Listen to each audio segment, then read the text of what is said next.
أولا أعتبرها فرصة طيبة وثمينة، وكل الشكر للأخ والزميل أبو زيد في هذا اليوم الطيب، يوم افتتاح وتوسعة المحل وطرق باب جديد اللي هو إعادة مقاربة تفصيل البدلات. وشفنا عينات كانت بمنتهى الأناقة بمنتهى الجمال، وبالتالي تضاهي دور الأزياء المشهورة عالميا، وهذا شيء مش غريب على أبو زيد ولا على محلات أبو زيد.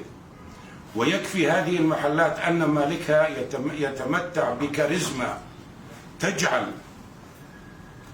الشخص عندما يدخل لهذا المكان في اللحظة الأولى أنه دخل إلى مكان معهود، ومجرد اللقاء الأول مع أبو زيد يشعر كأنه يعرفه منذ سنوات، ويبقى البعد القيمي والأخلاقي عنده. وأسجل لحظة، أنا في فترة غيابي الطويلة في قطر كان يتابعني وكان يلاحظ أنه أنا أرتدي 4 إلى 5 بدلات بصورة متواصلة، فجاني منه فويس مسج بيقول لي في أي فندق حتى أبعث لك 4 بدلات مع قمصانة مع ربطاتها.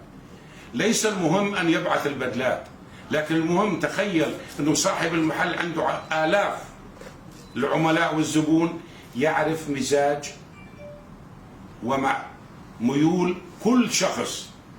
هو يعرف قياس فايز دويري، ميول فايز دويري، رغبة فايز دويري.